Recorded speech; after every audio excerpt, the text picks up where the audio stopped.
মানবাধিকার কি? মানবাধিকার জন্মের সঙ্গে সঙ্গে আমরা পেয়ে যাই। যেমন হচ্ছে প্রথমত একটা হচ্ছে আমাদের বর্ণ, তারপরে যখন একটু বড় হয় তারপর আমরা পাই ভাষা, তারপরে আরেকটু যখন বড় হয় তখন আমরা পাই আমরা ধর্ম, এরপরে যখন আরেকটু বড় হয় তখন আমরা পাই হচ্ছে রাজনৈতিক মতাদর্শ, এরপরে তারপরে আমরা খোঁজ করি হচ্ছে শান্তি। এই সমস্ত কিন্তু আমরা মানব অধিকারের মধ্যে পড়ি। কিন্তু আমরা হিস্ট্রিতে খুব বেশি যাবো না। যেমন হচ্ছে প্রথম বিশ্বযুদ্ধ শুরু হয় 1914 থেকে 1918 পর্যন্ত চলে। ছোট্ট একটা কারণের জন্য, শুধু খালি ফার্দিনান্দ, যে হাঙ্গেরি অস্ট্রিয়ার যে রাজা ছিল ফার্দিনান্দ, এবং সোফিয়াকে হত্যা করার কারণে এই প্রথম বিশ্বযুদ্ধ শুরু হলো। এতে বহু মানুষ, কোটি কোটি মানুষ মারা গেল এবং বহু ধন সম্পত্তি নষ্ট হলো। এরপরে যদি এটা পার হওয়ার পর তারপরে বিশ্ব মন্দা চলে আসে মোটামুটি 1929 সালের দিকে। তখন পুরো বিশ্ব বেরোজগার হয়ে যায়, অর্থনৈতিক সংকট হয়, কোটি কোটি মানুষের ঘর ছাড়া হয় এবং শেয়ার মার্কেট ক্র্যাশ হয়ে যায়। এরপরে যদি এটা পার করলাম, তারপরে শুরু হয়ে যায় আমাদের দ্বিতীয় বিশ্বযুদ্ধ। দ্বিতীয় বিশ্বযুদ্ধ ছোট্ট একটা কারণ, জার্মানি পোল্যান্ডকে আক্রমণ করে, ছোট্ট একটা কারণের জন্য এই 1945 পর্যন্ত কিন্তু পুরো বিশ্ব একবারে কেঁপে ওঠে এবং শেষ পর্যন্ত জাপানে পরমাণু বোমা পড়ে 6 আগস্ট এবং 9 আগস্ট নিয়ে দ্বিতীয় বিশ্বযুদ্ধ শেষ হয়। সেই সময়তেই কিন্তু আমাদের পশ্চিম বাংলায় একটা মর্মান্তিক ঘটনা চলে। যেমন হচ্ছে আমরা এগুলো 40-এর মন্তব্য, সেখানটায় বাংলায় যেমন হচ্ছে একটা বন্যা চলছিল বা একটা ঝড় আমফান চলছিল, বহু মানুষের খাদ্য উৎপাদন হচ্ছিল না। সেই সময় জাপান আমাদেরকে প্রথম বিশ্বযুদ্ধ চালু আক্রমণ করার ফলে ইংরেজরা কি করেছিল, সমস্ত নর্থ ইস্টের যে সমস্ত রাস্তাগুলো ছিল সবকে ব্লক করে দিয়েছিল, সমুদ্র সীমানা ব্লক করে দিয়েছিল। আমাদের খাদ্য সংকট হয়ে গেছে। খাদ্য সংকট হয়ে যাওয়ার পরে কি হয় যে আমাদের বাংলার কোটি কোটি মানুষ, মানে লাখ লাখ, কিছু কিছু বইয়ে আমি পড়েছি 60 লাখেরও বেশি মানুষ মারা যায় শুধু খাদ্যের অভাবে। বহু মানুষ নিজের মেয়েকে বিক্রি করে দেয় শুধু খালি কোনো খাবারের অভাবে। এবং কি রাস্তায় বলছে যে কিছু আমি বয়ে দেখেছি যে একটা পুলিশ ক্যাম্পের বাইরে একটা মেয়েকে পুকুরে ছেড়ে খাচ্ছে। কারণটা হচ্ছে যে এত খাবার অভাবে, কিন্তু মানে এত খাবারের অভাব যে একটা বাবা তার ছেলের বা মেয়ের মুখে খাবার তুলে দিতে পারছে না। এবং সেই সমস্ত যারা বড় জমিদার ছিল তারা সেই সময় অন্ন বা খাবারকে স্টক করে নেয়। এবং ইংরেজ সরকার, যেমন আমরা যদি কলকাতার ফোর্ট উইলিয়ামের কথা বলি, ওখানটা বলছে টনের উপর টন চাল এরকম গুদামে স্টক করা ছিল। এরকম যদি আমরা বাংলাদেশের যে চট্টগ্রাম বা কিছু মানে ম্যাজিস্ট্রেট ছিল, ওরা কিন্তু স্টক করে রেখেছিল ওদের সেনাদের জন্য। কিন্তু পরবর্তীকালে আমরা দেখি কলকাতাতে যেমন হচ্ছে ফোর্ট উইলিয়ামে জল ঢুকে খাবারটা নষ্ট হয়ে যায় এবং সেটা আমাদের মানবাধিকারের একটা প্রচুর ক্ষতিগ্রস্ত হয়।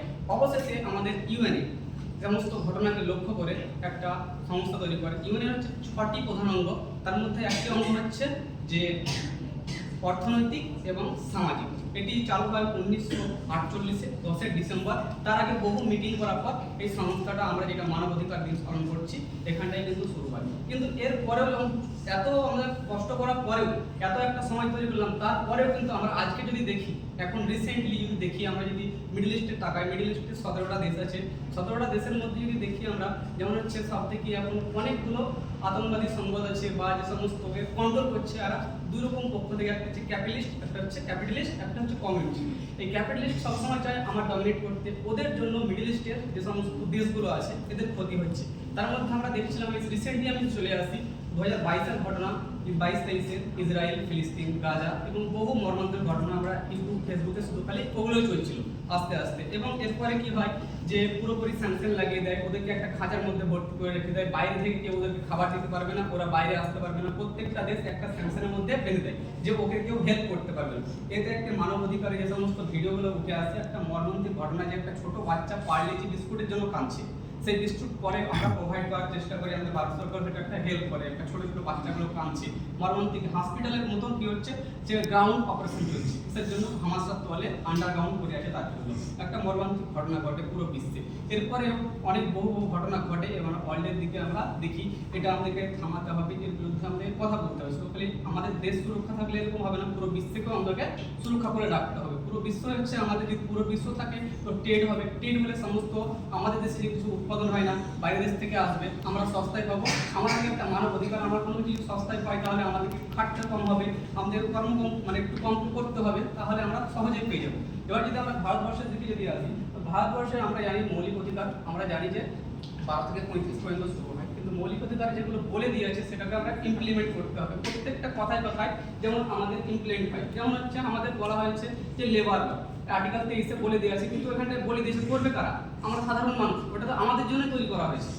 যদি আমরা যদি কথা না বলি, আমি এখানে আমি ইউনিভার্সিটি থেকে বার হচ্ছি, মাত্র টোটোতে বলছি একজন গেলে 20 টাকা, আর যদি মানে একজন গেলে 50 টাকা লাগবে, চারজন গেলে 10 টাকা অপেক্ষা করতে হবে। কিন্তু ডিস্টেন্সটা কতখানি? আমি একজন যাব তাহলে আমাকে 10 টাকাই লাগবে, চারজনকে কেন 50 টাকা দেবো? আমি বলছি তখন তোমার ইচ্ছা হলে তুমি যাও, সেখানটা আমারও হিউম্যান রাইট বলা হচ্ছে, রং হচ্ছে ওরও হিউম্যান রাইট। ও বলছে আমি একাই নিয়ে যাবো না, আর আমি বলছি এখান থেকে ডিস্টেন্স কত, আমি কেন 50 টাকা দেবো? তো এরকম করে কি হচ্ছে যে আমাদের হিউম্যান রাইটটা ভায়োলেশন হচ্ছে প্রত্যেকটা মিনিট। আমি যদি ইউনিভার্সিটিতে দেখি, তাহলে ইউনিভার্সিটির ব্যাপারে কোনো কিছু বলবো না, ইউনিভার্সিটির মধ্যেও কিন্তু আমাদের হিউম্যান রাইট ভায়োলেশন হচ্ছে। কিন্তু আমরা কি করে হচ্ছে আমরা প্রত্যেকটা মিনিটে আমরা জানতে পারবো, কিন্তু আমি বলবো না। যেমন আমি যদি এবার আমরা ভারতবর্ষের দিকে সরকারি যদি কথা বলি, যদি হচ্ছে যেমন আমাদের আর্টিকেল 19-এ বলা হয়েছে সংগঠন করার, সভা করা দেওয়া হয়েছে। আমরা যদি সভা করছি সেই সময়তে জানতে কিছু তুলে নিয়ে ভরে দিচ্ছি, আমাদের ডাইরেক্ট আমাদের এখানটায় ভায়োলেশন হচ্ছে। যে কোনো জিনিসটা আমরা দেখবো আমরা ডাইরেক্ট ভায়োলেশন হচ্ছে, কিন্তু আমরা একসঙ্গে যখনই বলতে যাবো তখনই আমাদেরকে ধরে, যেমন হচ্ছে সোনাম বংশ, যাকে আমরা বলি ইভ্যালুয়েশন একটা হচ্ছে অনেক কিছু তৈরি করা আছে, তাকে তার সঙ্গে একটা মিটিং করা যেত। লাদাখে কি চাইছিল 666 যেটা শিডিউল হয় সেখানে ইসলাম পেতে চাইছিল, কিন্তু আমরা কি করলাম, ওকে ডাইরেক্ট ধরে আমরা ওদেরকে মহারাষ্ট্রে জেলে আমরা কিন্তু ভরে দিলাম ইউপিএ অ্যাক্ট লাগিয়ে। ওর সঙ্গে কোনো মিটিং করলাম না, কোনো ডিসকাস করলাম না, একটা দেশদ্রোহী ট্যাগ দিয়ে দিলাম।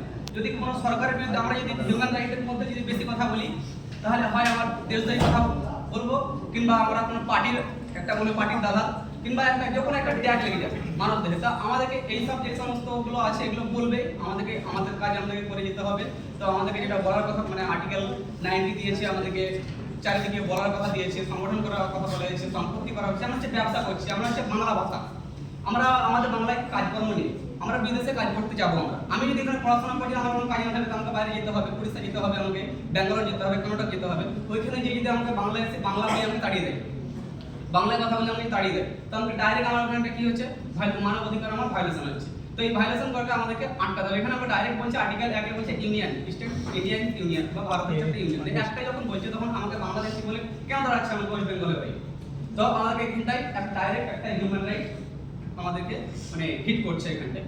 যে কোনো আমরা যেদিকে তাকাবো, আমরা লক্ষ্য করবো এখানে একটা জঙ্গল ছিল, জঙ্গলটা কেটে ফেলছে, আমরা এখান থেকে অক্সিজেন আসতো, সুস্থ অক্সিজেন আসতো, আমরা ডাইরেক্ট এখানটায় একটা মানে ক্যাপিটালিস্ট আছে তাদেরকে কিন্তু ওকে দিয়ে দিচ্ছে ব্যবসা করার জন্য। কিন্তু কি আদর ক্ষতিটা কাদের হলো?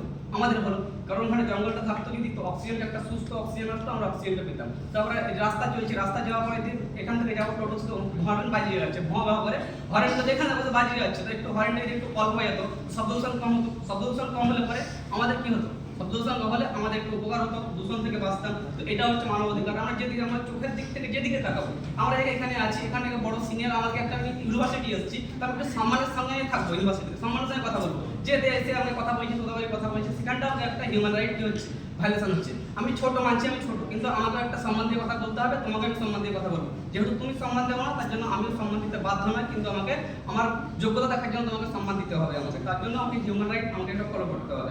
এবার তুমি সিনিয়র আছো এবং সিনিয়রকে আমার ভালো সম্মান ব্যবহার করতে হবে আমাকে, সেখানটা যদি আমি ব্যবহার না করি, তো আমার হিউম্যান রাইটটা আমার কীভাবে বিলম্বন হবে। তো আমি এই সম্বন্ধে আমি একটা ছোট্ট বক্তব্য রাখলাম। তো সবাইকে আমার শ্রদ্ধা।